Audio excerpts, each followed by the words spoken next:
Praise the Lord. आप सभी को प्यार भरा जय मसीह की। और एक बड़ा ही खूबसूरत सा वचन मैं आपके साथ शेयर करना चाहती हूँ, जो आपको मिलेगा नीति वचन 20 अध्याय उसके 24 में। कुछ यूँ लिखा है, यहाँ पे लिखा है, मनुष्य का मार्ग यहोवा की ओर से ठहराया जाता है, आदमी कैसे अपना चलना समझ सके। हालेलुया। सच में परमेश्वर की कल्पनाएं हमारे लिए लाभ की हैं। कई बार हम इसमें चूक जाते हैं, हम नहीं समझ पाते कि ये हमारी लाइफ में क्या हो रहा है। जब एक मसीही परमेश्वर में जो विश्वास करता है, कभी कभी उसकी लाइफ में कुछ गड़बड़ियाँ होती हैं।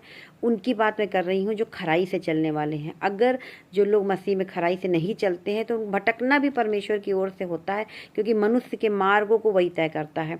तो जो लोग खराई से चलते, कई बार आप पूरा बेस्ट दे रहे होते, कई बार आप परमेश्वर में ईमानदारी से चल रहे होंगे। हो सकता है परिस्थितियाँ आपके अनुकूल नहीं हो, बहुत सारी परिस्थितियाँ गड़बड़ हो, निराशाएं हो, उदासी हो, लेकिन जब आप मसीह में ठीक रीति से चल रहे हैं, खुदा के कलाम को पूरा कर रहे हैं, वचन पे चल रहे हैं, तो याद रखिए वो चलना जो फिर होगा आपकी ओर से नहीं, परमेश्वर की ओर से होगा। क्योंकि वचन कहता है कि जब यूसुफ के जीवन में परेशानियां आई, यूसुफ कह सकता था कि मैं ईमानदारी से चलता हूँ, मैं भाइयों की तरह बुराई में नहीं हूँ, मैं अच्छी रीत से चलता हूँ, प्रार्थना वाला बंदा हूँ, लेकिन मेरे जीवन में आज इतनी मुसीबत क्यों?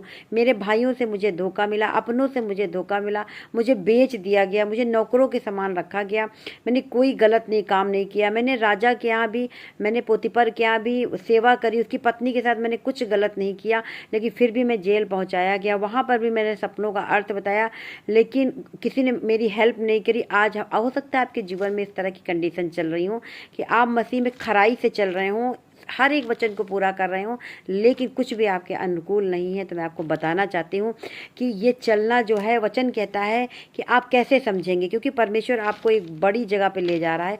परमेश्वर आपको एक ऐसी जगह ले जा रहा है क्योंकि आप अपनी बुद्धि से नहीं समझ पाएंगे।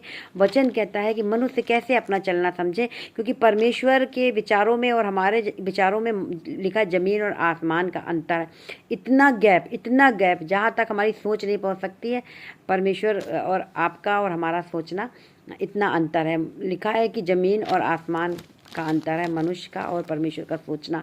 तो वचन कहता है, लेकिन यूसुफ क्या किया? चलता रहा। ये नहीं कि कोई काम उसके लाइफ में नहीं हो रहा तो हम प्रार्थना नहीं करेंगे, हम विश्वास नहीं करेंगे, हम गलत काम में जाएंगे, नहीं, बना रहा ईमानदारी से, खराई से, और उसे परमेश्वर ने मिस्र का प्रधानमंत्री बनाया। तो उसने अपना चलना नहीं समझा, लेकिन वचन कहता है कि वो समझ भी कैसा सकता है, क्योंकि मनुष्य का मार्ग जो था वो यहोवा की ओर से ठहराया हुआ है, निश्चय किया हुआ है उनके लिए जो खराई से चलते हैं। हालेलुया। तभी कुछ लोगों के जीवन से वो प्रॉब्लम से नहीं जाती हैं। कसौटी पर वचन उन्हें परखता रहता है, तोलता रहता है, और बहुत से लोग खराई से निकल जाते हैं और उनके अंत में आशा पूरी होती है। तो आप मूसा के जीवन को देखें कि मूसा किस कदर भाग रहा था। मूसा के जीवन को आप देखते हैं तो मूसा के लिए एक बड़ी बुलाहट थी। मूसा को परमेश्वर ने इजराइलियों को छुड़ाने के लिए अगुआ चुना। मूसा को परमेश्वर ने इस्तेमाल किया, 80 साल की उम्र में इस्तेमाल किया। तो ये जो चलना था, बचपन से उसके जीवन में मुसीबतें आई थी, ये वो नहीं समझ पा रहा था, लेकिन बना रहा, परमेश्वर में खराई से खड़ा रहा। तो वचन कहता है कि एक समय आया जो उसके जीवन में परमेश्वर का उद्देश्य पूरा हुआ। आज हो सकता है आपके जीवन में इसी तरह की कुछ कंडीशन चल रही हो, तो लेकिन आप याद रखिए इस वचन को कि लिखा है कि मनुष्य का मार्ग यहोवा की ओर से ठहराया जाता है, आदमी कैसे अपना चलना समझ सके। हालेलुया। इसी प्रकार बने रहें परमेश्वर में, आपके लिए कुछ बड़ा परमेश्वर ने रखा है। तो प्रेज द लॉर्ड। हालेलुया। खुदा आपको बरकत दे इस वचन के द्वारा। जय मसीह की।